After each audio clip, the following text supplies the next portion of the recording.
Welcome, everyone, to Two Guys in Hockey Talk, Season 6, Episode 23. Evan, how you doing? Hey, I'm doing great, man. Another jam-packed show tonight. Really excited as we move forward. So, how was your week, man? It's been good. It's been busy. Lots going on. A busy household with two young boys, keeping active. But I totally get it. I got two male young boy cats, toddlers. You finally kind of over to the dark side, so you know what it's like to have cats. Pretty soon, everyone. I think we need to switch. We need to switch Evan's tag to Evan the Cat Renaerts. Yes, excellent, guys. Now, we are here every Wednesday night at 7 p.m. Mountain Standard Time. We are bringing you the latest and the greatest news. We got a great interview today coming up in just a few moments. But remember to give us a follow on our website, Two Guys in Hockey Talk. We got articles. We got one yesterday from Grant Cummings about the Boston Bruins. We've got my weekly updates up again. We've got quite a bit of there. Plus, this next guest is going to be on there, Evan. And this is our sponsors that we work with, Puckpedia, with Edmonton Web Designs, and Invincible. You heard that song at the beginning? That's a rock and hard rock duo from Phoenix, Arizona. And Kalkaska Battlers. So, yeah, guys. So we got a jam-packed show for you here. I'm really excited. So, as you guys know, we're from Western Canada. And by the way, I just want to put it out there. Last week, the #1 state in the United States. Guys, I know all of you in Canada, you're hockey people already. But a lot of the northern states that we didn't expect, like, for example, Ohio and Idaho, Michigan was our #1 state this past week, where the Kalkaska Battlers are from. So you guys were the highest number that turned into our show last week. Big hats off. You doubled Nevada. And then, of course, Florida, as always, is right in behind there. And I'd just like to say thank you. I do not get it. We got people coming in from Ukraine. Somehow you guys are getting through. And a couple of Russians kind of got through. So I found that kind of interesting. Or were we being hacked? I'm not sure. But anyway, guys, I'm really excited. We are definitely not misinformation. We are the information. But let's get to our guest headliner tonight. Guest headliner, brought to you by JR Web Design. Is your website stuck in the Stone Age? Well, you need JR Web Designs. They'll craft you a website that's as awesome as our show. Well, everyone, I just want to welcome Bruce McCurdy. He is writer over at the Cult of Hockey with the Edmonton Journal. They do podcasts. He works lots with David Staples. He is on the Oilers. It's been a while. We're from the West, and we don't talk a lot about the Oilers just because we don't want to show our bias. But tonight, we're going to geek out a little bit. And I want to welcome, I followed you for a long time, been about 13 years, Bruce, with the only work you do. Welcome to Two Guys in Hockey Talk. Well, thank you very much. Thank you so much for taking the time for being on the show. And we're going to get right into it because you wrote an article, and I believe it was today, and it's about the reclamation project with Edmonton doing on Travis Dermott. Do you want to tell us a little bit more about what you were covering there? Yeah, he's been, they brought him in at training camp on a PTO to try out for the team to fill in, because they've got some holes on defense. They had a couple of guys leave in the course of the summer. Vincent Desharnais, Philip Broberg, of course, went to St. Louis on that double offer sheet. And then Cody Ceci got traded away in a bit of a cap dump for Ty Emberson, who was sort of one of the replacement defensemen. But they're still a little thin on the ground, so they brought in Travis Dermott, who was well known to Coach Chris Knobloch, and also his teammates in Edmonton, Connor McDavid and Connor Brown. All of them were with Erie Otters in the early 2010s. They were teammates under Knobloch's guidance as coach. And so this was a known commodity. Dermott was pretty good sort of third pairing D-man in Toronto, went on to Vancouver and suffered a serious concussion there. And I think that probably derailed or greatly changed his career. And so they brought him in. He was okay in camp. They didn't have a lot of options, so they signed him to NHL minimum, a two-way deal, a very generous AHL component, $500,000. And he made the team. He started the season. He played some games, but he quickly sort of came out third best in the 5-6-7 battle with Emerson and Troy Stetcher, and eventually he was watching mostly from the press box. When Oilers claimed another guy off waivers from Boston, Alex Regula, a right-hand defenseman who's been injured and is still injured, they decided they'd slide Dermott through and send him down to the minors. Well, he did not clear waivers. Minnesota had suffered a bit of an injury bug. I think Jonas Brodin, Jake Middleton had just gone down literally the night before against the Oilers. So they decided we're going to take our pound of flesh from them, and they claimed him. And he played, I think, 9 games in Minnesota, 10 games here. He's been on NHL rosters all year, but very much a 6-7 and more a 7 than a 6. But today it turned out Minnesota was either fully staffed again. They decided to move on from Dermott, so they put him back on waivers. Oilers claimed him. Nobody else did. And that has the effect when a player gets reclaimed, the reclamation project, when he gets reclaimed, if no one else claims him, he's effectively cleared. Because Minnesota doesn't want him, nobody else in the league wants him, and the Oilers was a team that originally trying to put him through. So they now have the option to send him straight to Bakersfield, which they have done. He's with the Bakersfield Condors, and he joins just one other left-hand shot defenseman on that crew. So some nice organizational depth that they desperately need. You know, they got 2 lefties in the minors, only 3 on the NHL team, and you know, injuries, they do happen. So Bruce, my question, I was going to ask. My apology, cutting you off first. I saw on social media, so of course you're just updating people, talking about depth. You have a lot of Oilers fans very upset about depth on defense when they don't even think you have a top 4. Right. What is going on there? Is there possibilities? Everyone's talking about, we'll talk about goaltending, we'll talk about McDavid and stuff, but right now, are they going to bring in a top 4D? Is that out of the question? And they just going to go with a bunch of guys that would be third liners? Like, what's your take on this? No, it's not out of the question, but they don't have a lot to work with. You know, what they've done this year is Brett Kulak, who's been a 3D since they got him at the trade deadline 3 years ago. He's been moved up and played a lot of time in the top 4. He and Darnell Nurse have been the second pairing quite a bit this year. Ideally, Kulak is your 3 lefty man. He's a good one. Pushed into the top 4, he's kind of, you know, stretched near his limits. He's all right. He's actually done better than I expected with the recent slide in his play. In a perfect world, they do what they did 2 years ago when they got Matthias Ekholm right at the deadline. And, that was a real game changer around here. He came in, Evan Bouchard got promoted to his partnership, and they went from having, they had a new first pairing, is how it turned out to be. But the chance of getting another Ekholm and having the pieces to make a deal like that is a bit of a tall ask. Well, and we know that Ekholm has had quite a bit of mileage on him. He's had a bit of a hard time this season, more so in the last, I would say, 20, 25 games. I know, they wanted to make cap room when they got rid of Ceci and brought in Emerson, who also has some history with Chris Knobloch, but also, with the offer sheets for both Dylan Holloway and more so Philip Broberg. And even though we were a little bit rich on the left side, it was still a big missing piece, and there was more going on beyond it. But I think one of the things that has really kind of captivated and really polarized Edmonton fans is goaltending. And for whatever reason, every show you probably hear, everything on Twitter right now is Skinner bad, Pickard, I mean, he's a backup, but not good. The weekend showed 13 goals against, not the best showing. Skinner did take them, this tandem did take him to the Stanley Cup final last year by 1 goal.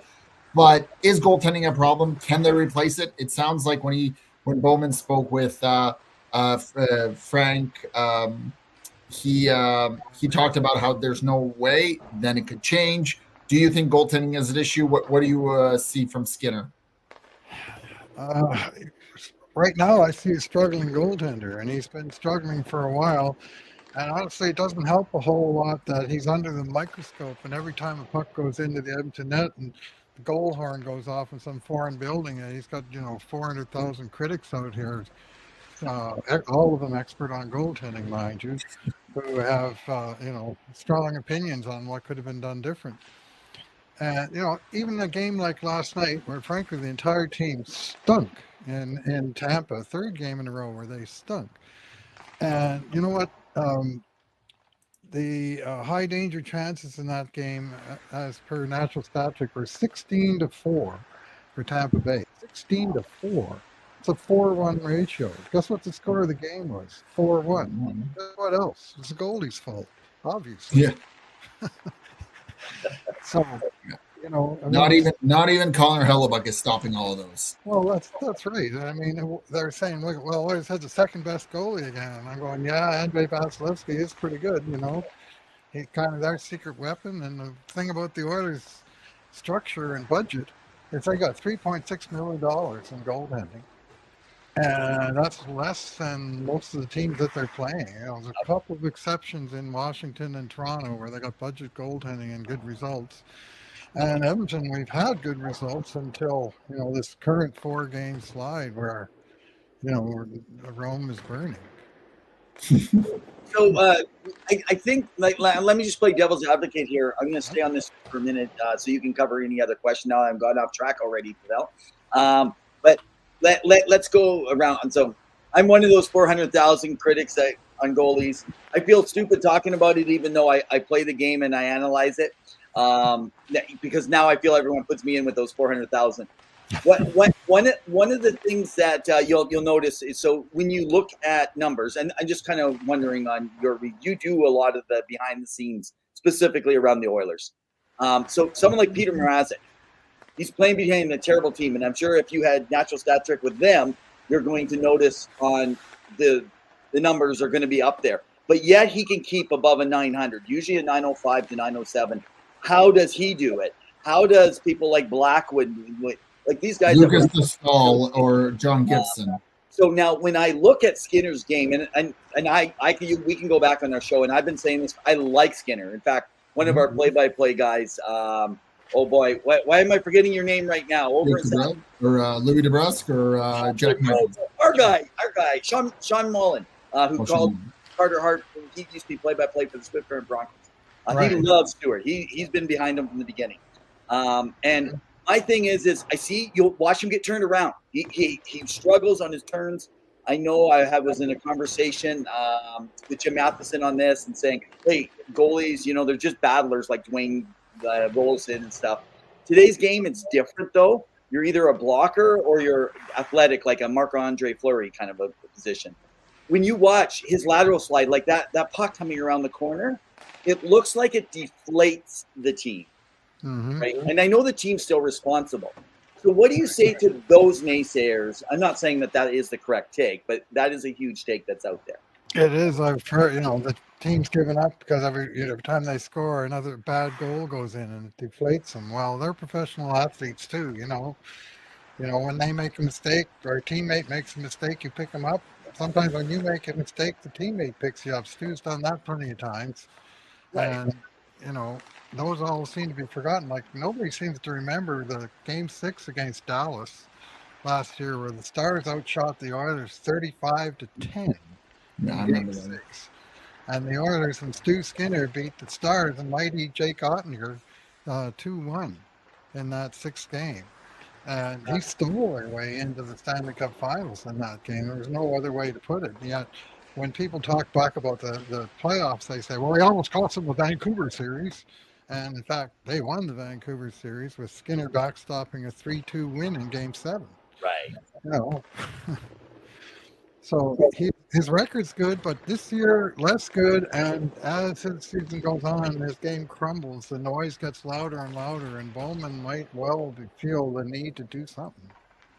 That's fair. So, I mean, I know Evan's going to get into this specific player in the forward group because, of course, we've kind of talked a little bit about the back end. I'm sure there's even more questions about Bouchard, and he is also a polarizing figure. But maybe your take on the coaching staff, with Chris Knoblauch being in his kind of first full year behind the bench. This is the first time they've had a 4-game losing streak this season. The last time that happened last season, Jay Woodcroft was let go. I don't think they're changing the coach, for all those extremists out there. But what do you think Knoblauch is doing? Is it any better or different than what previous coaches have done? or is it the same? You know, you go to your nuclear option with McDavid and Draisaitl, and then whoever on that side. It seems to be Perry from time to time now, maybe Hyman. But what does he do to change up the core, or is it one of their assistants?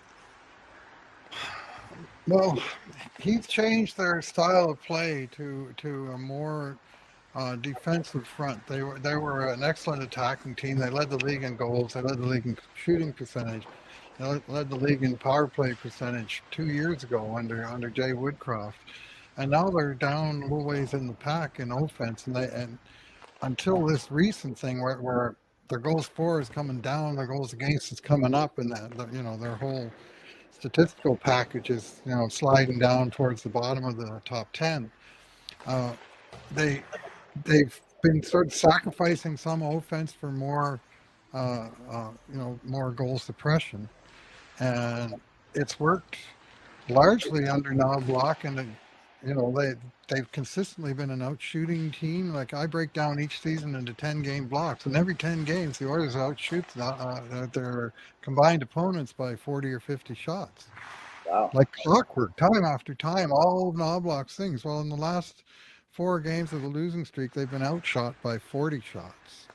Minus 10 per game, minus 12 per game on this 3-game road trip. And it's just so out of character with the entire team. I don't know if it's coaching. I don't know if it's team. I don't know if they're all sick. That's one idea that's been floated that, sort of fits the observed facts, but we don't really get any kind of information on that other than, Ekholm missed another workout because he's fighting the flu. You heard some of that. And when it's heard it in his interview like him, it's a big deal. So, yeah, having said that, one of the, like, everyone's talking, like, Draisaitl is kind of carrying the team wet mostly right now. What about McDavid? This is, like, probably the toughest point that, like, outside. I even felt McDavid still wasn't McDavid during the 4 Nations. He did still his thing, but do we know? Is he dealing still with sickness? Or is that stuff just so quiet you're never going to really know until the end of a year? You're not going to know, but he's not right. I'm very confident in saying that. And what the issue is, I don't know what to say, but this last little while, he's playing some of the worst hockey since he's been here. And of course, he's been a transcendent player for Edmonton throughout that time. Well, you guys will be maybe surprised to know in the last 6 games at 5-on-5, Connor McDavid has been on the ice for 0 goals scored by the Oilers and 10 by the other guys. The Oilers have been outscored 10-0 with Connor McDavid on the ice at 5-on-5 over 90 to 100 minutes. I can't quite remember the exact number of minutes, but it would be an hour and a half plus at 6 games at that rate. And in fact, it's a 12-1 over 8 games, which basically since his suspension, since he came back, and he just doesn't seem to be there. And the stuff that we sort of come to expect from him, lots of offensive zone pressure where he'll just go into the corner and skate away with the puck and set up another play. And we're just not seeing any of that kind of continuous play, just the odd sort of, let's take it end to end and see if anything happens. And teams like Tampa Bay layer 2 or 3 defenders deep, and the last guy is Ryan McDonough, and behind him is Andrei Vasilevsky, and not a lot happened. Yeah, and that's a leader right there, Ryan McDonough, with all the block shots and what he brings to that team. And he's a battler. He knows. I guess I wanted to quickly get your thoughts on those 2 players. So one is Jeff Skinner. For some reason, he was able to score over the weekend, and he was a healthy scratch. Even though I don't know why I would have scratched Kapanen. And also just kind of what you see from Bouchard's game, because I know that, again, polarizing figure, offensive-minded defenseman, but when he makes errors, they're egregious. Yeah. Well, Jeff Skinner, he had a terrible start. He couldn't seem to mesh with anybody. The goals weren't going in. They were getting bled in at the other end. He played with McDavid under an hour, and it was 1-4-7 against. And of course, everyone blamed Skinner for that. Well, he hasn't been playing with McDavid lately. Let's put it that way. And since January 1st, he's really turned it around. He's played 15 games he's got 5 goals, 4 assists at even strength. He's been on the ice for 9 goals by the Oilers. He scored 5 of them, set up 3 of the others. Other teams scored 4 in that same time. So literally, Jeff Skinner alone has scored more goals in 2025 than his combined opponents have, and yet somehow he keeps getting the short straw and going up to the press box. So there's some kind of disconnect between those numbers, Jeff Skinner's play, and what Chris Knobloch is seeing in Jeff Skinner's play, or something else that we don't know that's going on behind the scenes. Because him getting benched after that Washington game, when, for instance, Victor Iverson took a very bad and costly penalty and hasn't been scoring, and maybe that was the time for him to be watching from above. But nope, Skinner scores. Too bad, Jeff. Up you go. You get to watch again. And I just don't like, what did they sign him for? He's been doing what they signed him for. Iverson for 2 years for $4 million each. Yeah. Well, and then you got Mike Golson hasn't scored, in how long. Plays a wonderful third line game, but I've been on Dreisaitl's wing for a very long time, and I don't know why they won't let other like Skinner develop chemistry. When Skinner gets more minutes, top 6. I mean, that's why you brought him in. I thought so, but who do I know? Why did they sign him? Because he's doing the stuff they signed him for now, and yet he can't seem to get any traction. So as for Evan Bouchard, he's a bit of an enigma to say the least, and drives some people absolutely crazy. He's one of those cerebral players. Like, you'll hear people say he's the dumbest player out there. Nothing could be further from the truth. He's very, very smart, sort of on ice general in terms of puck distribution, keeps his cool, and doesn't get, he doesn't panic fast enough. Yeah. When things are going wrong, right? And his panic point is too low. But he brings, when that first unit is going, and it's been a 5-man effort, and he's been a very big part of it. And of course, a huge contributor on the power play. Last year in the playoffs, Evan Bouchard scored the most points of any NHL defenseman in 30 years. Right? That's been forgotten. It certainly was when the Four Nations team was selected. Most points in 30 years. He broke one of Paul Coffey's records. Yeah. Coffey said 1985, 12 goals, 25 assists, 37 points in the playoffs. And they've all been the record ever since Bouchard, Paul Coffey's disciple, in Coffey's first year as a choice as a coach, was the first guy to break any of those records.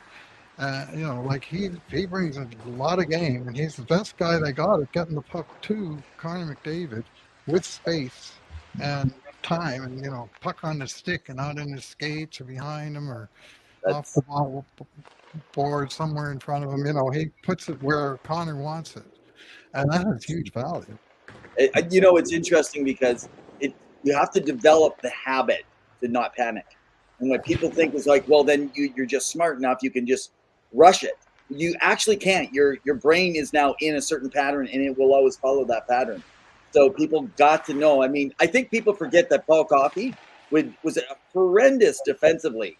I know you know that, Bruce. I mean, how often I was a Flame fan as a kid, and I said, "Oh, I want him out there," and then I forgot he scores though right after he gets scored on. That was the difference with Coffey. So we only got like 2-3 minutes. I quickly want to go over, and I'm just going to run off a bunch of names that are out there. And this is this is not from the sites that are giving reference. This is from individuals that I kind of trust around that I've heard talk. Okay, this is not from just the random rumor stuff. So the names that are being heard, and I just want you to quickly just mention a couple or think if there's anything behind it. The potential from the Ducks, Brian Dumoulin as a defenseman, or Alexiak out of Seattle, Rasmus Ristolainen, dealing out of the Flyers, David Savard, potentially Joe Armia out of the Canadians, and then you got Gibson potentially out of Anaheim, or now everyone's on this Binnington thing with St. Louis and stuff like that. Oh, Jake Evans out of Montreal too. Any thoughts on any of those? Do you think any of those are actual real potential? Because we got to talk salary and we got to talk assets, right? Yes. Yeah, and the Oilers are pretty light in both cap space and in in assets that they can give up. You know, they've already traded their 2026 first rounder, for example. The pipeline is very thin, ranking about 30th in the league. Matt Savoy, that they just called up, is really their prize prospect, but boy, people would hate to see him go because they hardly got any young players. Yeah. You know, a veteran stopgap left shot defenseman like Dumoulin, like that fits the mold of the sort of thing they might be looking at. The other wild card the Oilers are dealing with is the Evander Kane situation, because they Yes. don't know if and when he might be coming back. They don't know if they can use his cap space, or he might be ready a week before the end of the season. And I don't think anybody knows his health status. And Kane himself is a bit of a mercurial figure, to say the least. So that's got them on pins and needles. They got a week between he changes from no move to 16-team trade list on March 1st. And they got a week that they might trade him, and then at least they know they got that cap hit to do something with. But they've got a short list of teams to trade him to. So all of that really comes into play in terms of, can you make a big swing at a higher price guy? 100%. And one name that I think has been out there for a little bit more is Ryan Donato out of Chicago, but I would also add Connor Murphy, who's in Chicago, 31 years old, 4.4 million, right-handed shot defenseman. One more, like I think he's a UFA at the end of the year, or maybe he's got one more year. You guys can correct me, but that's one name that I've really been interested in because we've been linked to Donato. I mean, Oilers are really interested. That history with Bowman there and the team. Your thoughts on quickly there? Well, maybe they can talk Chicago to do the same thing they did with Jake McCabe and retain half the contract as a gift to the buyer. I still can't understand that. Or you look at the goaltending there too. Would you move someone there for Pickard, right? Mm-hmm. Yeah. Pickard is very popular in the Oilers room, so they got to tread carefully there. That if they bring a guy in and replace Pickard, that guy better to get the job done, because if he comes in and fails, then that'll have some consequences, I suspect. That's fair. Well, Bruce, thanks so much for joining us here. Got a little extra, but we appreciate it. Wish we could get more. So people can follow you, of course, at Bruce McCurdy on X, or as my partner likes to still call it, my co-host, he says I call it X, but it's as he calls it Twitter still. Now, I believe at the Edmonton Journal, you guys also have podcasts. Is that correct? Yes, we do. At the Cult of Hockey, we do a podcast after every Oilers game, and then sporadically for special things happen, or over the summer maybe one a week or so, just to sort of keep things going. But yeah, that's we probably do 100 a year, 120 when they make the finals. Wow. So it's a regular part of our thing, and we have new hockey content on our blog at the Edmonton Journal site every single day. Okay, so everyone, as well as we will be putting Bruce in our former guests, so all the information and the links to be able to follow him and everything that him and the guys at Cult of Hockey are doing at the Edmonton Journal. Bruce, doing a wonderful job. We appreciate everything you're doing there around the hockey world with the Edmonton Oilers. Thank you very much, Jeff. It's been a pleasure. Thank you, and have a great night. Guest headliner, brought to you by JR Web Design. Is your website stuck in the Stone Age? Well, you need JR Web Designs. They'll craft you a website that's as awesome as our show. All right, awesome. Thank you so much, Bruce. That was very insightful. He's got your insightful knowledge about the Edmonton Oilers. Go give him a follow at the Cult of Hockey. He does great reporting. Evan, any thoughts? No, it's just great. I mean, there's so much we could just go on and on about. It's kind of tough. We have to be honest with everyone. We are so pumped to talk Oilers, but we realize this is not just an Oilers-centric show. And we try to, because we cover junior hockey, we cover minor leagues, we cover KHL, SHL, we cover anything you're talking about, as well as we connect with around the hockey world. So it's always tough, but we'd love to get more into this. I think we will be taking a few episodes, because this is becoming a storyline of where the Oilers are going right now, and it's not a good direction. But Can I just transition that, and we'll come into this, and maybe let me start with this, and then you can go into our first thing, what we're going to cover about. Everybody knows that you go on these strings. The year started off with the Jets, right? Everyone Jets, the streak, and Then what happened? It's like they were a mediocre team for quite a while, and now everyone's talking about how they're the best team in the league, and where are they going? Could they win the President's Trophy? Could they be a cup contender now? So I'd say hold off right now on the Oilers. Know that they've done really, really well, and this last streak is potentially just like the Jets. You go through a little period of time. There is something that is not normal happening right now, and I think we're going to find out about it soon. So my thing, Pawel, is the trade deadline. They can't just go with what they have. But Bruce is right. The Evander Kane thing is holding because they held everything ransom with his money, and they wanted to save. And so the way that they spent, but now they better hope they get him back if they're not trading them. So. Well, and they announced that he was getting surgery just in the last month when previously he had it in the off season, and then, you know, for the hernia, and there was a lot going on. You mentioned Winnipeg. Go ahead.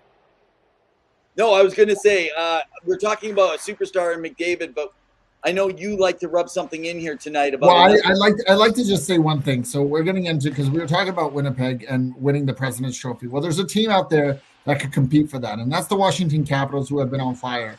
And leading to charge is Alexander Ovechkin, who is literally, Evan, 12 goals away from scoring and beating the record that Wayne Gretzky set of 894. He had a hat trick over the weekend against Edmonton. Insane. And one on the power play, one from the point, one open net. It doesn't matter. You already alluded to how often other players like Mikko Rantanen and William Nylander score in the empty net. He is 12 goals away, and it looks like he's going to beat it. Not if. It's no longer an if, Evan. It's a when. And will it be a home game or an away game? I think it's going to be a home game. Will it be in March versus the Islanders? Would it be versus Pittsburgh, which I believe is one of their final games of the season? I think it's going to happen this season. I think they're going to honor him. I think he's going to do it. And the question now, Evan, is he going to go for 900 or 1,000 next year? Is he going to keep pushing? Because this team can win the Stanley Cup this year. He will break the record. And, I mean, that right there pushes him in being up there in Mount Rushmore. That's how good Alexander Ovechkin is. And you said he wouldn't do it this season, so I'm just going to throw it back and say, ha, no, he will. I mean, he still technically get injured, but he looks like he's doing it. Everything is lining up to do it. He's been injured, and he still looks like he's going to do it. I mean, like 30 goals, 42 games at age 39. That's one of the craziest stats of all time, as you mentioned. Right now, ESPN Plus, ESPN, Hulu, ABC, they all have changed dates, and they're finally now. They should have planned this a long time ago. They even changed some game times to be able to follow Ovi as it's getting close up to it. So I think that's amazing. But there's a couple things that I just like to speak to because, you know, you're saying, well, first of all, we're not 12 still or 10 years old, but okay, Pawel. But he hasn't done it yet. And so I think everyone's got to calm their jets. And I don't mean if you're from Winnipeg or a fan of them. You got to calm your jets. I know you're excited. I will say I think it will mark him in history if he can do it this season. That will just cement him. If he takes into next year, it will harder a bit. Mount Rushmore is top 5. There's no way Ovechkin gets into top 5. Longevity, there's just too many players now. That's all. Top 8. Hall of Famer for sure. First ballot. Oh, easy Hall of Famer. But I call him top 10 player of all time. It's his longevity and his consistency of from a young man to an old man that he can continue to score. Unlike Gordie Howe. Gordie Howe started being diminished later in the decades, right? As everyone's crossing over on. So anyway, you know what? Good to him. I'm proud. I hope he breaks it, but I'm going to have to stick to my prediction. I can't be wallowing all over that he doesn't quite need it. He falls short at least one. Can I just add one quick thing before we jump into the next topic of Chicago and what they're doing there with the rebuild? This is how you want to retool on the fly. I'm sure Pittsburgh's looking at it. I'm sure a few other teams are looking at it. You go out and you trade Darcy Kemper, Pierre-Luc Dubois. It's worked out. You go after Mangiapane. It works out. It gets you going. You bring in who's the defenseman now who's got quite a few points on that team, and it was in Ottawa and Arizona for a bit there. Chikrin, right? And you bring him in. He's been successful. This is what you do. Spencer Carberry is probably going to be a nominee for Coach of the Year. I agree. I just think that this is how you do it. And a lot of teams are probably really upset that Washington was able to figure it out. Now, a team that is trying to figure it out, Evan, is the Blackhawks. You know that the 2025 season is about to hit the crack like in the 80s. And there's quite a bit going on. They're connected with the projected number one pick that you've talked about in your Revs top 15, Matthew Schaefer. But they need more, including a great elite power forward. Your thoughts on what's going on with Chicago? I think that they need Misa more than they need Schaefer. They need that centerman and a goal scorer. So I think that they're going, if they get first, they take Misa. If they get second, Misa's on the board, they take him. If they get third and Misa's still there, I think Misa is their number one pick in the top three, wherever they finish, if he's there. If he's not, I think then they would actually move to not Jack Hughes. Why am I getting this wrong right now of all the times, right? When it comes to they would take James Higgins, I think, even over Matthew Schaefer, as much as they need that D. However, there is talk, and we're not going to cover trade stuff. We're going to finish the show with trade talk. But there is talk around Seth. So if Seth is gone, do they just do it? I think it's Misa, then Schaefer, then James Higgins, and then someone like Porter, depending on their placement. So we'll see kind of how that rolls out, though. But could you imagine if they can sign and he doesn't get a contract in place and they're able to sign Mitch Marner? Wow. Yeah. And it sounds like his representative Marners are going to wait a bit until the end of the season to make a decision. So it'll be interesting to see. Wow. Now, speaking of another team in the Central, the Minnesota Wild, it sounds like Gary Bettman, the commissioner, has rescinded the 10-game suspension for Mr. Ryan Hartman for that egregious hit on Stützle, Tim Stützle of Ottawa Senators, against the head into the ice after that faceoff draw, from 10 games to 8 games. That also will allow Hartman to earn a little bit more because, you're also forfeiting some pay when you, when you get suspended. But it sounds like he's rescinding it. It's interesting that he did this because normally he does not. The last time he did this, Evan, was against Jason Spezza, who I believe got 6 games against, I want to say Mark Scheifele or one of the Winnipeg Jets players when he went after him. And, he had a clean record as well, and I know Toronto fans were upset. But he normally doesn't do this, and he usually supports the Department of Player Safety. But I wanted to know, does this set a precedent? Why do you think this happened? I think this happens. They go with higher, like you were just saying. I mean, I think there is precedent that when it's massive games, they'll give a little bit off if they go through the full process, right? And they know that. It's just like bartering when you go on holidays in some of these countries. You start off over here and it's going to slowly swing back a bit. So they were probably already prepared to go back 1 or 2 if they thought he made a good case. I think it's fair. 8 games is still a lot. 2 games being able to take off, like you said, that. Yeah, but I think he still deserves the 10.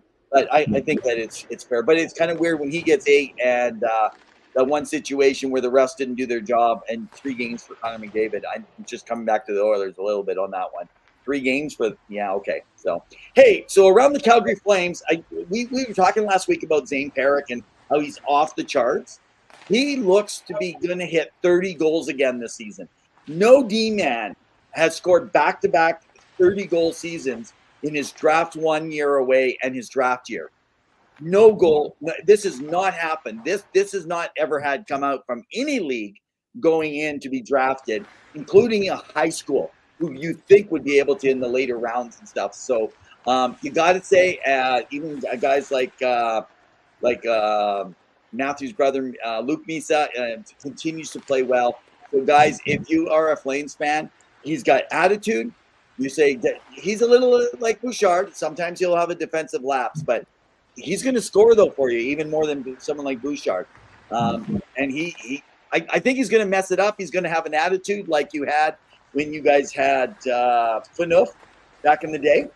Brad Marchand, Phaneuf kind of player out there, and he'll back it up. Don't worry about that.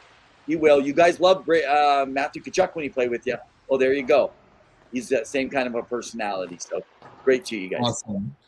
It's also been coming out after the Four Nations. Congrats to Canada for winning. That Brady Tkachuk has called out the Vancouver Canucks for not clearing Hughes.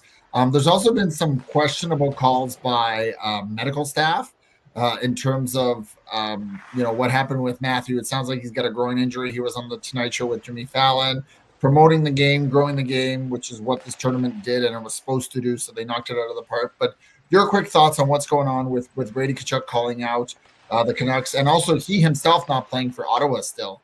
He's kind of recovering. Maybe it was the fight that he got in, he shouldn't have got into, that actually was useless. All of a sudden, Americans like fighting, by the way, after the USA game. They're like, oh, if we fought the Canadians, if we fought every game, we'd win all the time. America, come on. Like, I'm good. I know you guys, a lot of you are Americans that followed the show, 45%, in fact. But I do got to tell you that the fighting thing, Canada's trying to get used to not having it, actually, because the U.S. barely had fighters, but good on them. That family is a fighting family. But Brady's got to be careful what he says. Here's the reason. Quinn Hughes has not even been cleared in these 2 games.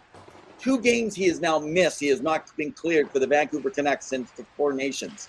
So, Brady, you're wrong. Had nothing to do with it.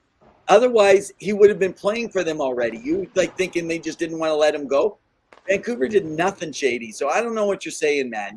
Maybe you're just trying to talk like your brother and trying to don't be like Matthew.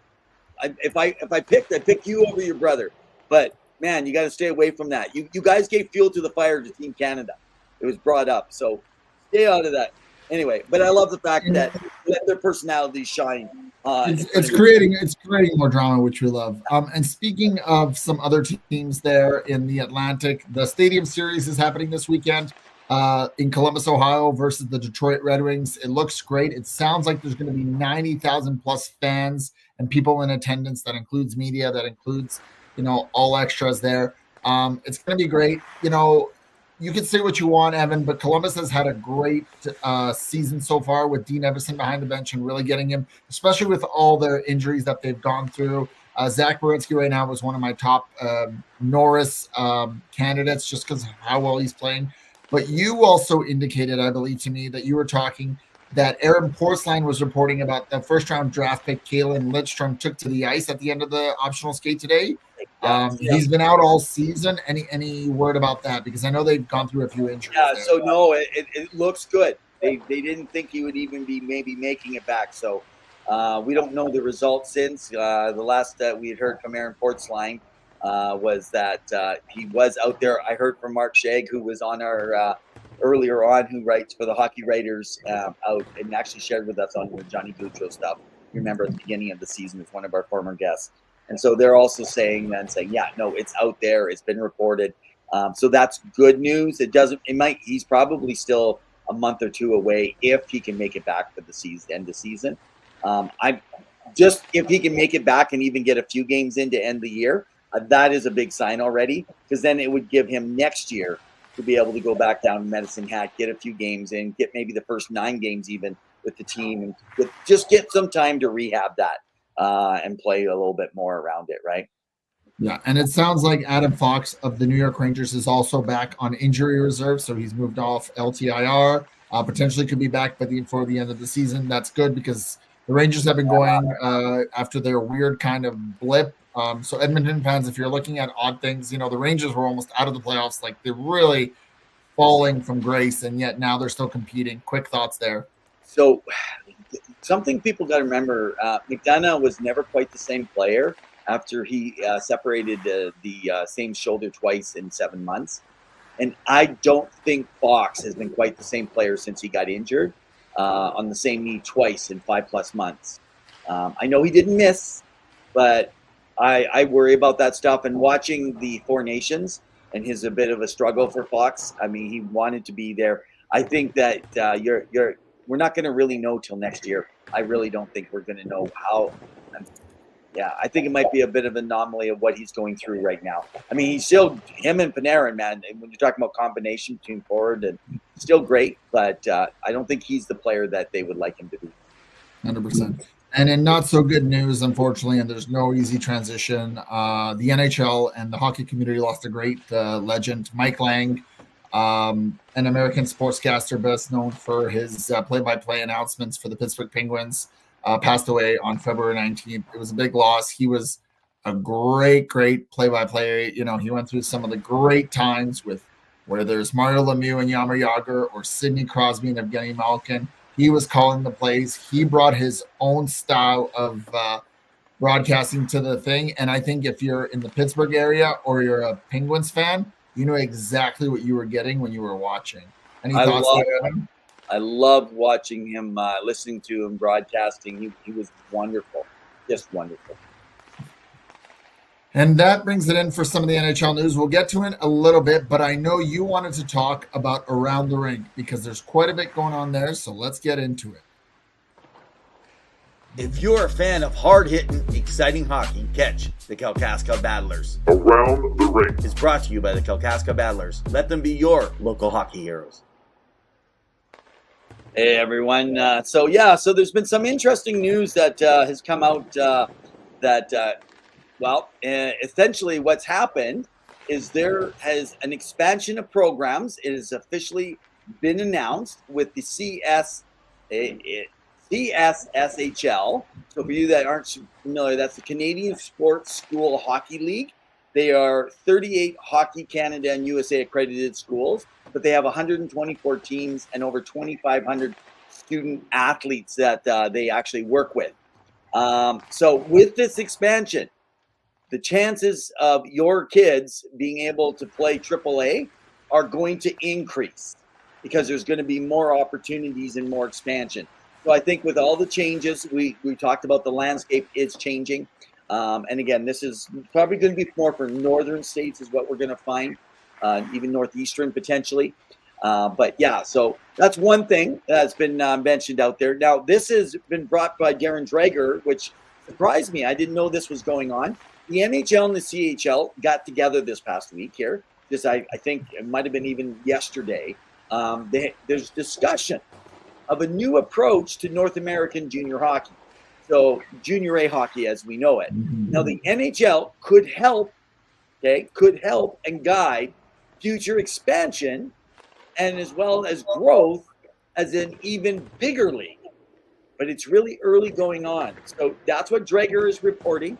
Very interesting news around that. So, and I know that because I'm not sharing my Revs top 15 tonight. I know you had mentioned that you thought it was important for us to talk about Gavin McKenna. He's been dominating. He's the 10th player to hit 100 points by his 49th game, but only the third in the last 35 years. And that's why I draft 1 year out player too, right? Yeah. And so he still has time, and he's the only third player in the last 35 years to do it. He's a 35-point game streak. I don't know if you saw this recent video of him. He was a little ahead of mean streak and went for another player in the inner circle there on the right-hand side. It was pretty impressive to watch. But he was, I think, was it the suspension? Is that what it was for the 3 games that happened? Is that what it was? It was on Moyer, I think, of the Oil Kings. I didn't see what happened after. I just saw a clip of the play. But so you guys probably know what I'm referring to. He's got a mean streak. You could have heard of that. You gotta play on the edge. Something must have been going on behind because Gavin's not that kind of guy in general. Yeah, it's interesting. Something could have happened, right? Players how they. David didn't always do what he does now. After a while, when people start picking on you, you just say, "Well, if you're not going to protect me, I'll protect myself." Just watch this kid. He's gonna be a stud in the NHL, and whatever team gets him next year or the year after, watch out because he's gonna be very impressive. And shout out to Malcolm Celebrini, who's been really phenomenal this year for the Sharks. He's made Sharks really fun, along with William Eklund. I know I've enjoyed watching some of the games there, even though they've struggled to kind of keep wins and make wins, but they're playing hard, Evan, and it's been fun.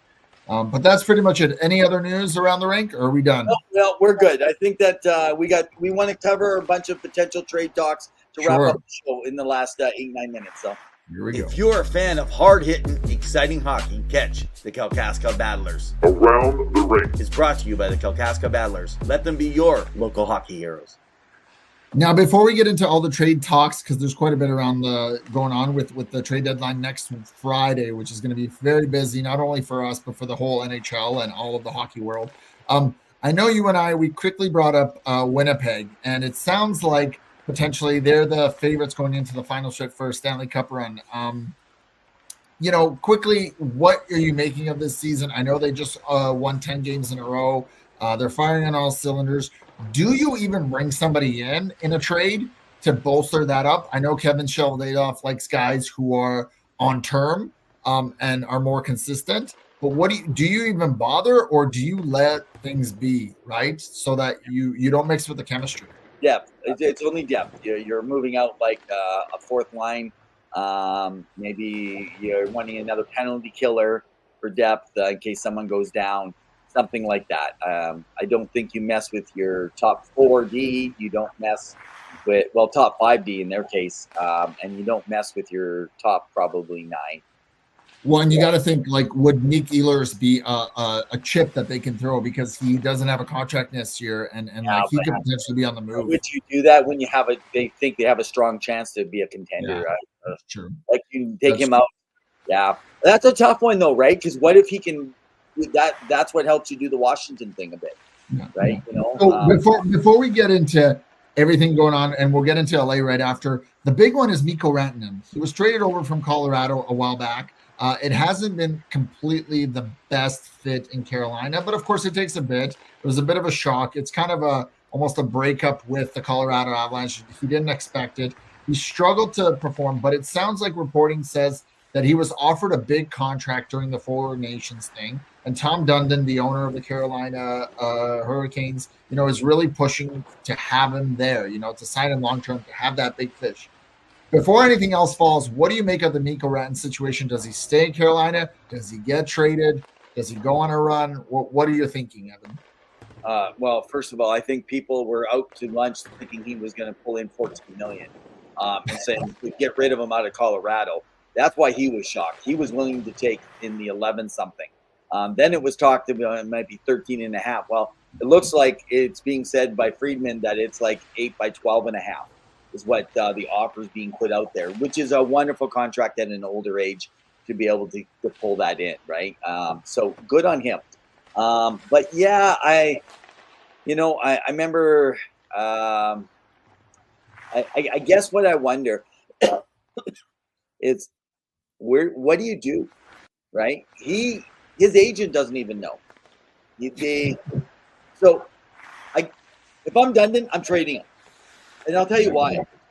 Do I want this player on my team that doesn't know right now that he wants to play here? He's got to think about it. Because if he does, what if he changes his mind? What if he pulls a Chris Pronger? Pronger's like, now I know Pronger didn't have a choice in the trade, but he got here. His wife didn't want to be here, or, and he's like, let's just do it, right? He went all the way to Stanley Cup. He knew they had a chance to at least be a top contender again the next year, but no, he wanted to move on, right? He was family purpose, and there's something about this. Rantanen's still dealing with the rejection, I think, from the only team that he knew. And he may come back and say it, but if I was Hurricanes, I wouldn't. And I think he's worried about the ownership. We've talked about it in the news before. Ownership is known to get tight with what they spend money on. So I actually think that if it was me, I'm just finding the best deal out there for him, and I'm turning this thing around as quick as I can, because they got rid of Natchez, right? And he's thriving in Colorado. Yeah, and he loves it. There's been reports that he's just saying that how much he loves it over there. So I think they need to move on. Go ahead. No, I just think they need to move on. Yeah, and I agree. I think he'll most likely be moved. I think the other thing that is enticing to a lot of teams for him is that even though he had a 9.25 cap hit, it's down to $6 million right now. So if Carolina retains for just, let's say, even $2 million, that's a $4 million player right there that you can get, I believe. Is he not being retained in that trade? I believe he was, wasn't it? No, there was no retention in that trade, was there? There was no retention. Okay, so they can retain. Hang on, no, is that the one that Chicago took money on? Okay, yeah. I think it was a weird one. You're right. Yeah, but even the 9.25, you take 20% off that, and right there. one more year too in his contract. Exactly. So one more year. Okay, I thought he was UFA after this year. Maybe it's my guys. You can double check that. I actually no, he's a UFA after this year. That's why. Okay. That's why they're trying to sign him. This is last year. And Carolina has the extra year potentially. We get all our information from Puckpedia. They are phenomenal. Make sure you guys go check them out. All right. Well, you wanted to report a little bit about LA and about Quentin Byfield. What are you hearing there? So now this has kind of got out there. Interesting enough, they're talking about Quentin Byfield potentially being made available for a trade. Now Cam Robinson, who actually works for Elite Prospects, he's been doing. So Cam, I got to say, I don't know who you're talking to. You just must hang out with the right boys. You're in the right circles. You don't try to be an insider, but I do appreciate the stuff that you hear, and you're just open about it, whether you've actually heard or not. Guys, I trust Cam Robinson as opposed to some of you. He says that he's talked to a bunch of sources around the league, and it's unanimous. They say he's not on the market. When the Kings heard about, when a team heard that it might be potential, and they go, if it was, I'd be excited. So if he was on the market, I think we'd know. So I think you need to go look at LA and say, Byfield, for all you great fans of the Kings, he is not on the market. However, Vegas is always doing something on the market. And the Vegas Golden Knights now, I have this from a few scouts that I know out in the Buffalo area. So I didn't report on it the last 2 weeks. But apparently the last 4 games, there has been multiple Vegas Golden Knights scouts, pro scouts, that have been at the games, as well from the St. Louis Blues. Have been actually following in Buffalo. So Vegas and the Blues seem to be checking in, and I'm pretty sure it's around 3 players. Number 1, Dylan Cousins. Number 2, Bowen Byron. And potentially, and I think this is ludicrous, I don't even know why his name's in there, Owen Power. So I can't even see Power getting, like, why would you give up that early on a number 1 and a big, tough guy like that, right? Well, Buffalo needs to figure out something internally before they get rid of any players and see how often previous players have gone on. We've talked about this in You've been saying that for a month. I know. It's interesting. So Buffalo has some big decisions to make because they got to sell tickets too, right? Like, you got to put a good product on the ice. Maybe they want a top 4 player again. Maybe, sure. I don't know what they do, but Vancouver has also some decisions to make. Elias Pettersson has not played up to the standard that he's expected of. He didn't really perform at the 4 Nations, but they also have to make a decision with Brock Besser, who's a 30-goal scorer. He's a liked guy in the room, like you were talking about Calvin Pickard. People like him. I always thought it'd be a perfect match made in heaven with Minnesota, given that he went to university there. But let's talk about, like, what does Vancouver do there? Because they did make some moves a few weeks ago. Did they move Besser? How do you get Pettersson going? What's going on there? Because you need wingers, you need center depth. Your thoughts, Evan? I wonder. Everyone loves Besser. Besser likes being there, but I just don't trust what's happening with the president of the hockey operations and their GM. There's weird stuff. They're struggling. They look like they were building well, and then after the end of the season, they just became decimated. They've struggled since Thatcher hasn't been able to wasn't able to come back to start the season. And I wonder if they move on, especially as an American player. But to me, if you want to keep Quinn Hughes, you got to keep guys like Brock. You need some Americans also on the team. So I don't know, man. It's a mess. I don't even want to speculate. I don't think Pettersson is going anywhere till the end. After the trade, it'll be in this summer. Something's going to happen. But can I just say, if he's gone, I wonder if you have a president of hockey operations and a GM all going out and a coach at the same time. Wow. I think they would clean house if they let go of Pettersson. I think they just find a way for him to come back. The guy's a star player. There's no reason. I wonder. Yeah, I mean, Francis Aquilini, would he be that bold, especially given the success they had last year? Yeah.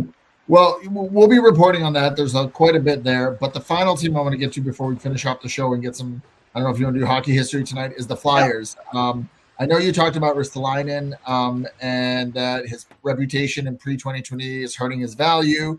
I know Frank Saravelli, who I talked about earlier, a team offered a second-round pick for Scott Laughton, but they want a first-round pick because he's got one more year left at $3 million. One of the teams, I believe, or two are New Jersey Devils and Ottawa Senators. What are you hearing there? Yeah, no, it sounds like there was a bunch of teams already, like the Maple Leafs, the Jets.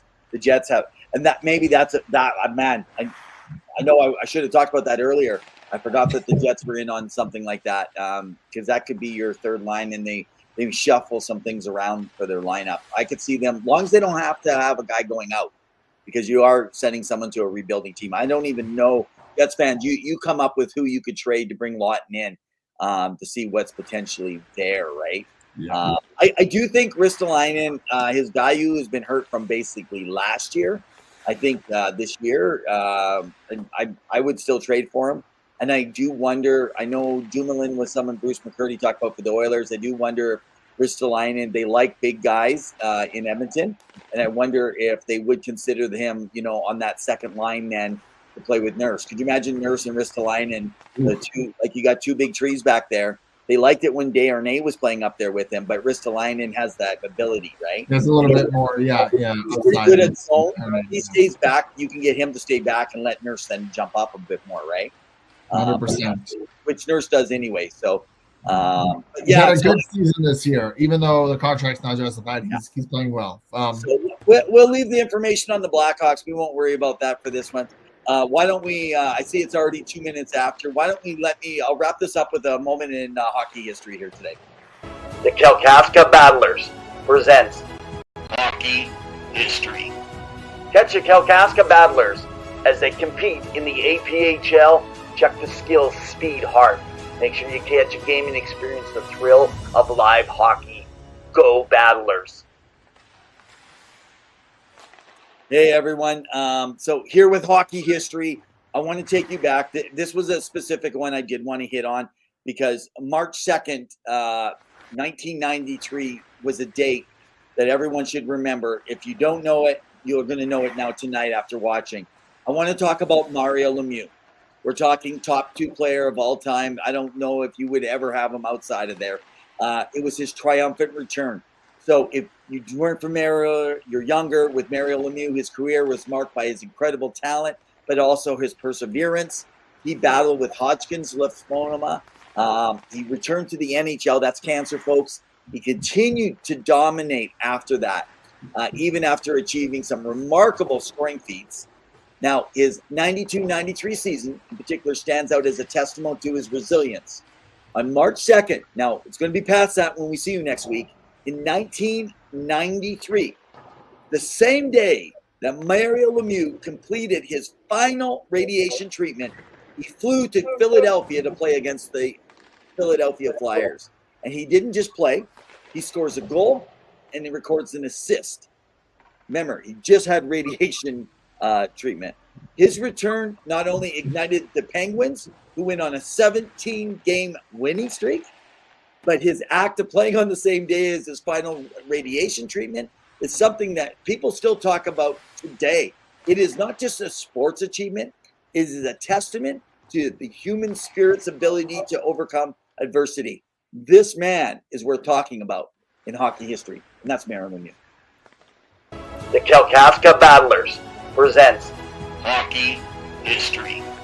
Catch the Kalkaska Battlers as they compete in the APHL.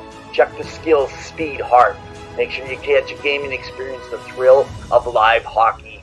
Go Battlers. All right. Well, it's been another wonderful episode of Season 6, Episode 23 of Two Guys in Hockey Talk. We appreciate all of you who are tuning in from all sources of social media. We love hearing from you guys. Remember, we are here every Wednesday night, 7 p.m. Mountain Standard Time. We're going to be busy next week and next Friday, of course, with the trade deadline. Lots to talk about. I'm sure there'll be some trades in the next few days here. There always is something. There's some movement. Maybe it is Mikko Rantanen. Maybe Edmonton does trade for a goalie. We will hear it first. We want to say thank you to Bruce McCurdy of the Cult of Hockey who came on tonight. You can go follow him with the Edmonton Journal. He was our guest headliner, writer for the Edmonton Oilers. Great insight about the team. He knows what's going on. Make sure you go check his stuff out both on Twitter/X or wherever you get your hockey news. Evan, You know that we love being here, but we are also don't like always going overtime. We are known as two guys in overtime. One day we will do that. Any final thoughts before we wrap up this show?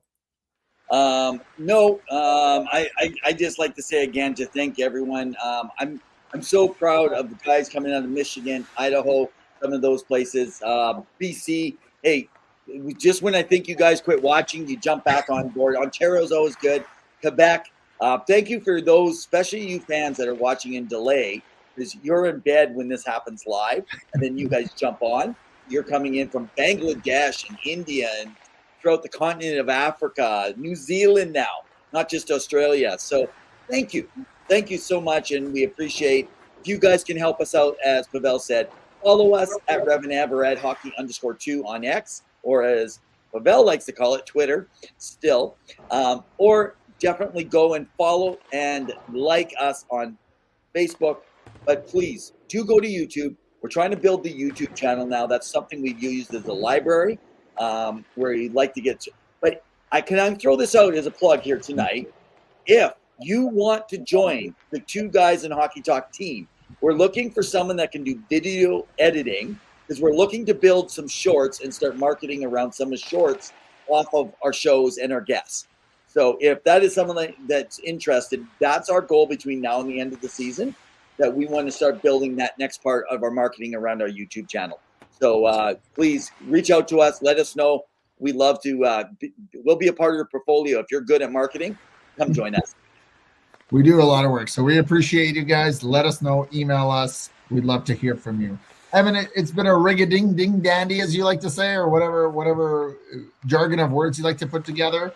But it's been fun. We appreciate everyone coming on tonight. Let's enjoy the next week of hockey, because it's going to be wild. A lot of storylines coming out. But as always, in the meantime... Oh, hey, before you go, next week, I just want to let you guys know that we have CTHS Hockey. He is a former head coach with youth, high school, the ACHA, 25-plus years of coaching experience. I was just trying to look who my guest was. I forgot to write it down.